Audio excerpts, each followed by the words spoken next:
हे दोस्तों, हाजिर हूँ मैं आपके लिए क्लास 10th के बोर्ड एग्ज़ाम्स की प्रिपरेशन करवाने के लिए चैप्टर लेके आया हूँ आज मैं ग्लिम्पसेस ऑफ इंडिया। इससे करेंगे कुछ इंपॉर्टेंट क्वेश्चन जो आपके पेपर के पढ़ने से बहुत ज़्यादा इंपॉर्टेंट है। तो चलिए शुरू करते हैं। सबसे पहले आपसे पूछा गया है, why is Coorg called the land of rolling hills. जो कुर्ग है उसे लैंड ऑफ रोलिंग हिल्स क्यों कहा गया है? हमसे क्वेश्चन ये पूछा गया है। तो इसका आंसर होगा, Coorg is called land of rolling hills because it has lot of hill. क्योंकि वहाँ पे ना बहुत सारे हिल्स हैं। हिल्स मतलब होते चोटियाँ, ठीक है, पहाड़ टाइप के होते हैं। And is it self a hill station. और वो ना एक हिल स्टेशन है जहाँ पे होता है ना, लोग आते घूमने जाते हैं, पहाड़ होते हैं, उन्हें कहते हैं hill station.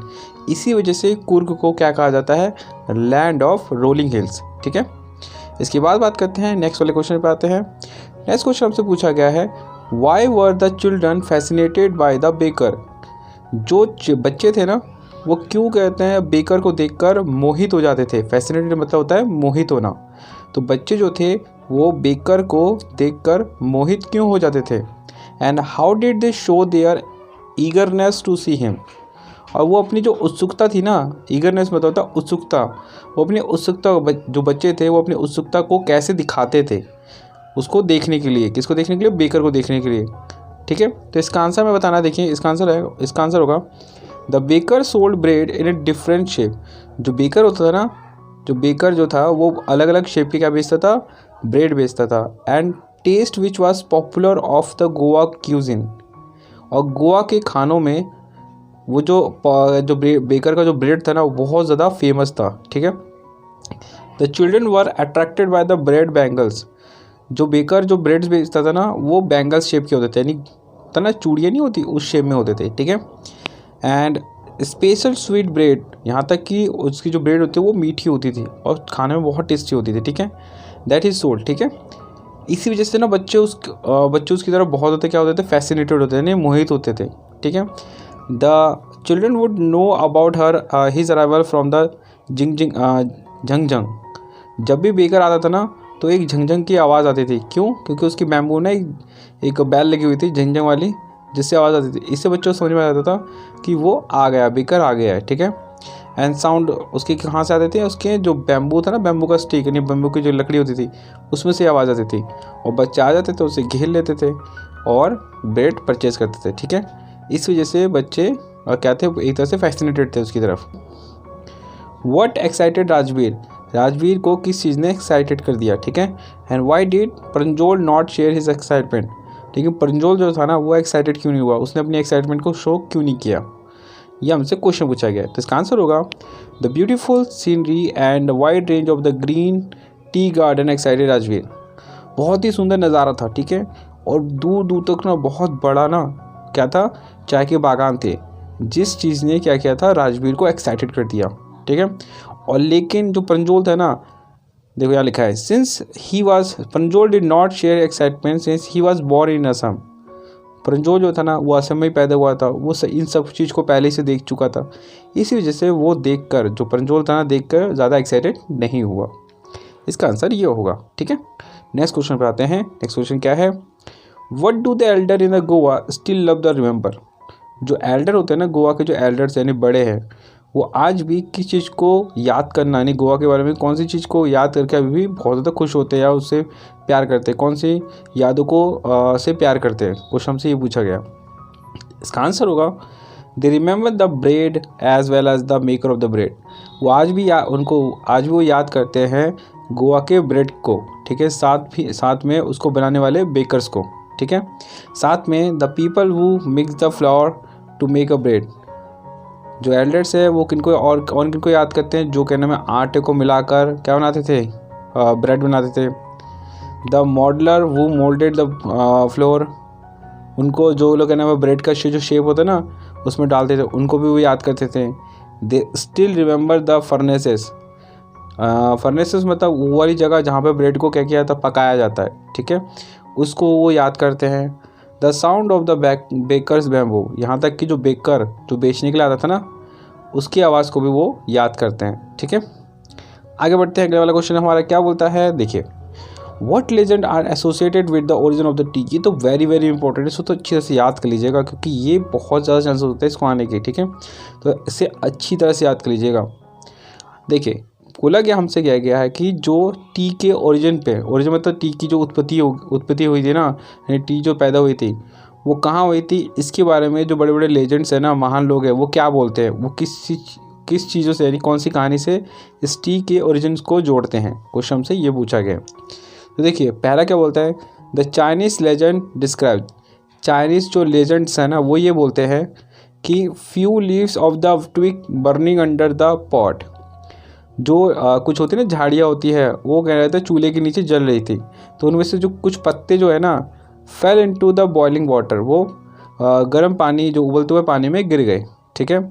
And it land it the some flavour, और इससे क्या हुआ, उस पॉट में उस पत्ते का क्या रह गया, फ्लेवर रह गया, ठीक है, जो क्या बन गया, चाय बन गया। एक तरह से वो चाय की इस प्रकार से उत्पत्ति हुई, ठीक है। While the Indian legend describe, अब इंडियन लेजेंड्स ने क्या कहा, उन्होंने ये कहा बोधिधर्मा कट ऑफ आईलिड्स। जो बोधिधर्मा थे ना, उन्होंने अपने जो आईलिड्स होते हैं ना उसे काट दिया। क्यों? During meditation because she felt sleepy. जब वो मेडिटेशन कर रहे थे ना, उनको बहुत ज़्यादा नींद आ रही थी, ठीक है। He threw this eyelids on the earth. उन्होंने अपने जो आईलिड्स को निकाल कर कट करके धरती पर फेंक दिया। और इससे हुआ क्या, इससे हुआ out of those islets grew 10 plants. उन आइलेट्स से क्या पैदा हो गए, जो 10 क्या नाम है, वो होते ना चाय के पत्ते, चाय के पौधे, वो उग गए, ठीक है। ये दो स्टोरी होती है टी के ओरिजिन से रिलेटेड, ठीक है। यहाँ पे इसे अच्छी तरह से याद कर लीजिएगा। नेक्स्ट क्वेश्चन पे आते हैं। नेक्स्ट क्वेश्चन हमसे क्या बोलता है, अगला क्वेश्चन ये है, what do we learn about the financial condition of the baker of the Goa. हम कहते हैं गोवा के जो बेकर्स हैं ना, उनके फाइनेंशियल कंडीशन के बारे में क्या जानते हैं। क्वेश्चन हमसे ये पूछा गया, तो आंसर होगा baking was a profitable profession in the old days. जो बेकिंग का काम था ना गोवा में, वो बहुत ही प्रॉफिट यानी फ़ायदेमंद वाला बिजनेस था, ठीक है, उस समय बहुत पुराने दिनों में। The family and servant of this bakers always look happy. जो फैमिली थी ना, बेकर्स की जो फैमिली थी और उनके जो बेकर्स के जो नौकर्स थे ना, वो हमेशा खुश रहते थे, यहाँ तक कि प्रॉस्पेरस, मतलब हमेशा समृद्ध थे, मतलब उनके पास काफ़ी पैसा था। तो हमें ये समझ में आता है उनके बारे में। अगले क्वेश्चन पे आता है। अगला क्वेश्चन हमसे क्या बोलता है, देखिए, the people of the Coorg have a tradition of courage and bravery. जो कुर्ग वाला चैप्टर है ना, उसमें कुर्ग के बारे में बताया गया। जो कुर्ग की जो एक परंपरा है, परंपरा क्या है कि वो लोग ना हमेशा हिम्मत वाले और बहादुर रहते हैं, ठीक है। यहाँ पे how has it been recognise in the modern India. आज के समय में हमें कैसे पता चलता है कि वो लोग हमेशा बहादुर और हिम्मत वाले रहते हैं, हमसे क्वेश्चन ये पूछा गया है। इसका आंसर होगा the people of the Coorg have a tradition of courage and bravery. जो कुर्ग वाले जो लोग कुर्ग है ना, एक परंपरा है इनकी, उनकी परंपरा क्या है कि वो हमेशा हिम्मत वाले और बहादुर रहेंगे। The Coorg regiment is one of the most decorated in the Indian army. हमारे देश की जो इंडियन आर्मी है ना, उसमें जो कुर्ग है ना सबसे ज़्यादा डेकोरेटेड है। मतलब उनके कपड़े पहनने का तरीका, मतलब उनका एकदम हर एक चीज़ का जो तरीका है ना, काम करने का तरीका, वो एक डेकोरेटेड है, मतलब बहुत सजे वाले रहते हैं, सज धज के रहते हैं एकदम, ठीक है। यहाँ पे अपने ट्रेडिशनल कपड़े में सजे रहते हैं वो लोग। The first chief of the Indian army, जो हमारे देश के इंडियन आर्मी की जो फर्स्ट चीफ थे ना, वो कौन थे, कुर्गी थे, जिनका नाम क्या था, जनरल करियप्पा, ठीक है। यहाँ पे आपको ये याद रखना है। साथ में Kodavas are the only people in the India to be allowed to carry fire arm without licence. सिर्फ इंडिया में जो करियप्पा है ना, उन्हीं को कहते हैं बिना लाइसेंस के फायर आर्म रखने का इजाज़त है, ठीक है। यहाँ पे वही रख सकता और इंडिया में और कोई नहीं रख सकता। तो इससे समझ में आता है इनकी ट्रेडिशन क्या है। आगे बढ़ते हैं। आगे हमारा क्वेश्चन क्या है, अगला हमारा क्वेश्चन है, what proves Kodavu people Arab descent. देखो हमें कौन सी चीज़ कहना सिद्ध करती है कि जो कोडावू थे ना, कोडावू लोग जो थे वो उनके जो पूर्वज थे ना, वो अरब थे, अरब के लोग थे। कौन सी चीज़ प्रूव करती है कि कोडावू जो थे उनके जो पूर्वज थे वो अरब से थे।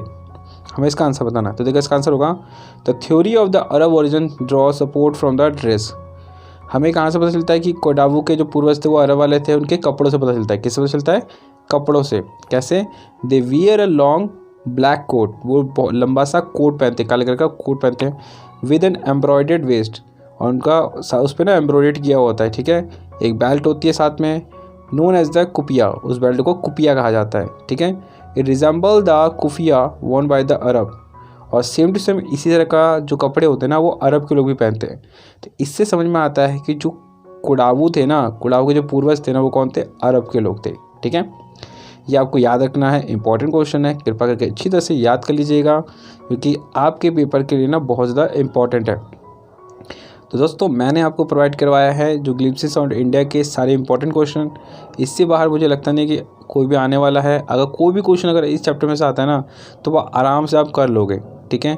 अगर लॉन्ग आ रहा है, शॉर्ट क्वेश्चन आ रहा है, आप इससे आराम से इसको कर लोगे, ठीक है। यहाँ पे और जितने भी इंपॉर्टेंट क्वेश्चन बन सकते थे मैंने इसमें से निकाल के मैंने बनाए हैं, ठीक है। क्योंकि आपका एग्ज़ाम सिर्फ कुछ ही समय के बाद के ना एग्ज़ाम्स होने वाले हैं, तो अच्छी तरह से इसे याद कर लीजिएगा। और भी चैप्टर्स के मैं आपको जल्दी से जल्दी प्रोवाइड कर दूंगा, ताकि आपके एग्ज़ाम्स की प्रिपरेशन अच्छी तरह से हो सके, ठीक है। और अभी के लिए थैंक्स फॉर वॉचिंग।